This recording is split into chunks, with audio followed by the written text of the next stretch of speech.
Okay, so let's actually do some problems for 8.1. You'll most likely see these in word problem form because you have to know if they're taking a sample of some samples or not.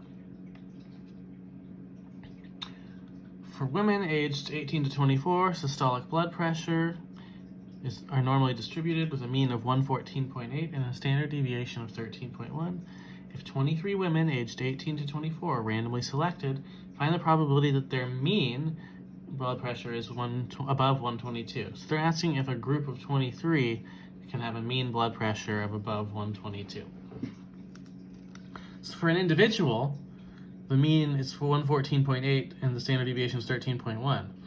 But for a sample of 23 women, while our mean doesn't change, the standard deviation of that group of women, because again, the high values for blood pressure and the low values are going to offset each other, we'll have to take that 13.1 and divide by the square root of 23, which is approximately 2.732, because we had 23 women in the group. So now we're looking at what are the chances that they have a blood pressure above 122. We take our 122 to find the z-score of our actual value, minus our expected 114.8, our average, divided by 2.732. When I do that, I get 2.64 as a z-score.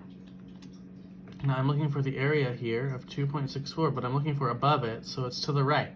So when I look at the z-table, remember, I have to find the z-score for 2.64, and then I'll have to subtract it, because it normally gives the left. So what is the z-score for 2.64? 0.9959. So 0.9959 is to the left. So if I do 1 minus 0.9959, it's 0.0041. And that is the answer to part D. So that means there is only about, it's like 1 in 250 chance that the average of 23 women could have a systolic blood pressure above 122 in this case. Now this one we already knew to be normal. What's going to happen if your population isn't normal?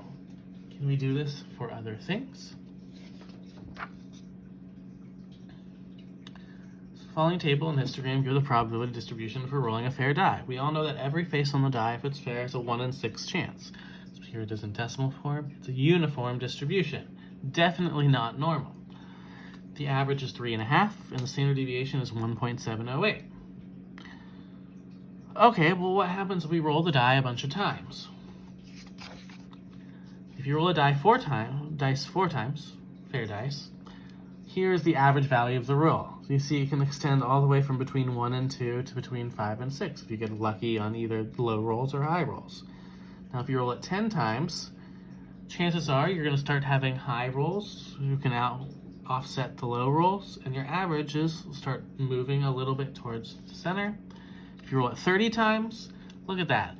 It's really hard to fake it even after 30 times because any 6 will outweigh the mean being skewed down. Any 1 can offset a good roll of like 5s and 6s, at least somewhat. So that brings us to the central limit here. It is the shape of a distribution of any sample mean becomes approximately normal as the sample size increases, regardless of the shape of a single population. So it doesn't matter that that dice was uniform. Eventually, the mean will move towards the center if you roll the dice enough times. It's kind of like we call this kind of the law of averages, right? That's why when you go into a test that has like 30 multiple choice questions, it's really hard to go in there and get 100, because if you don't know anything, you have a 50-50 chance if it's all true, false, for example. The more times you answer a question, the more likely you are to hit some yeses and some nos. Eventually, like a hot streak can only last so long, a cold streak can only last so long. It kind of all converges towards that center of getting towards 50%. So when you start averaging everything, it'll start becoming bell-shaped, regardless of how it started.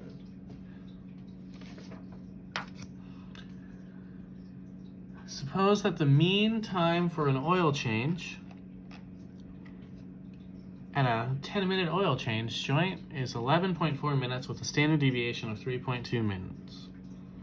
Now, this doesn't say it's normally distributed. If a random sample of 35 oil changes is selected, describe the sampling distribution of the sample mean. So is x bar normal? Now we said as long as n, which in this case is 35, is greater than or equal to 30, it's normal. So this is fine. It says your average should still be the same as your average in the problem. What is my average? It says it's 11.4 minutes. It should still be the same. What's my standard deviation? I need to take my standard deviation of 3.2 minutes and divide it by the square root of the number of oil changes, the square root of 35. So approximately 0.541 when you put it in the calculator. So what can we do with this information? If a random sample of 35 oil changes is selected, what is the probability the oil change time is less than 11 minutes? Okay, so this is, again, we're going to use z-scores, but we need to use our standard deviation from the sample mean, the 0.541. So we want the z-score for 11 minus the average, 11.4, divided by 0.541. Which is approximately, as a z-score, negative 0.74. And we're looking for the area to the left, because it wants less than.